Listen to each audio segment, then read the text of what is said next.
दोस्तों नमस्कार। मैं बेनीराम यादव राजनीतिक हलचल यूट्यूब मंच पर आप सभी का स्वागत है। आइए आज मैं कुछ मुद्दों को लेकर आपके समक्ष प्रस्तुत हूँ और आपसे बात करूँगा। देखिए, देश में जो घटनाएं घट रही हैं, जो लोग बाबा साहब का अपमान कर रहे हैं, उसका दोष उसके दोषी वह नहीं है। उसके दोषी हैं नीतीश कुमार और चंद्रबाबू नायडू। अगर ये भाजपा को समर्थन न देते तो केंद्र में सरकार इनकी नहीं बन पाती और ना बाबा साहब का अपमान होता है। तो बाबा साहब पर इस बात को केंद्रित रखूँगा क्योंकि बाबा साहब ने पिछड़ों और दलितों को बहुत कुछ दिया है और बाबा साहब के सहारे हम लोगों की जीवनी चल रही है। बाबा साहब हम पिछड़ों और दलितों, आदिवासियों, अल्पसंख्यकों के भगवान हैं। हम उन्हें भगवान के रूप में मानते हैं। बाबा साहेब भीमराव अंबेडकर न होते तो मुझे कोई अधिकार देने वाला नहीं था। आज मैं आपके समक्ष जो बोल रहा हूँ, ये बाबा साहेब का दिया हुआ अधिकार है, अन्यथा कोई बोलने नहीं देता। मैं इस प्रकार बोलता तो लोग डंडा लेकर खड़े हो जाते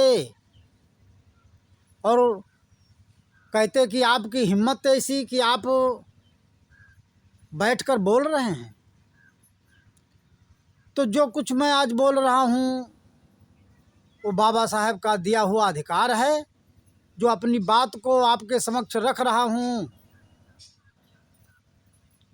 तो जो बाबा साहब का अपमान हो रहा है, बाबा साहब पर अभद्र टिप्पणियाँ की जा रही हैं, तो बाबा साहब हम लोगों के भगवान हैं। हम उन्हें कभी छोड़ नहीं सकते।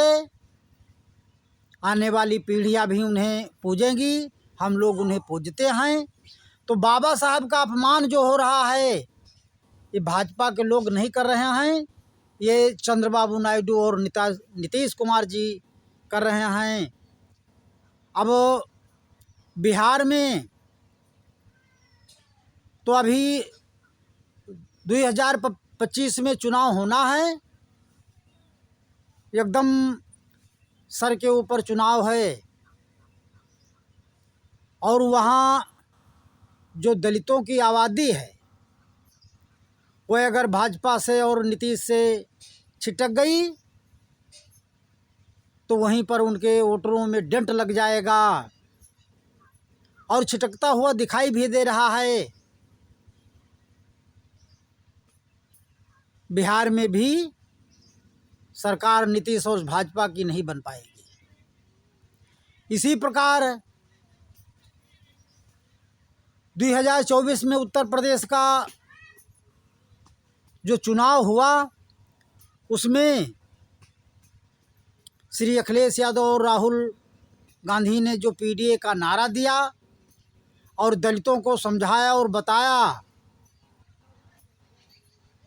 कि आपकी पुरखों की बनाई हुई किताब को ये भाजपा वाले मिटाना चाहते हैं, संविधान को ख़त्म करना चाहते हैं, संविधान बचाना है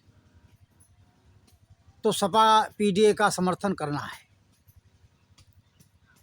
अच्छी तरह से इस बात को राहुल गांधी श्री अखिलेश यादव जी समझा ले गए और उसी का नतीजा हुआ कि उत्तर प्रदेश में जो 80 के 80 जीत रहे थे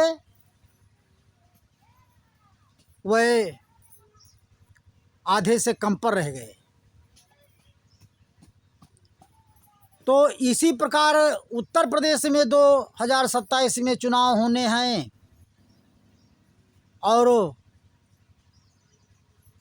योगी आदित्यनाथ की कुर्सी अगर दलितों का साथ न मिला तो खतरे में चली जाएगी। इसी तरीके से अगर दलित दिल्ली में साथ नहीं दिए तो भी बीजेपी की सरकार वहाँ बन नहीं पाएगी। तो ये जो अपमान हो रहा है बाबा साहेब का, ये अपमान बाबा साहेब का अपमान भाजपा वाले नहीं कर रहे हैं, देश के गृह मंत्री नहीं कर रहे हैं, देश के जो भाजपा के नेता कर रहे हैं वो नहीं कर रहे हैं। समझ लीजिए कि ये बाबा साहेब का अपमान चंद्रबाबू नायडू और नीतीश कुमार जी कर रहे हैं। आप की क्या विचार है? आप लोग मुझे सुझाव दें। जय हिंद, जय भारत।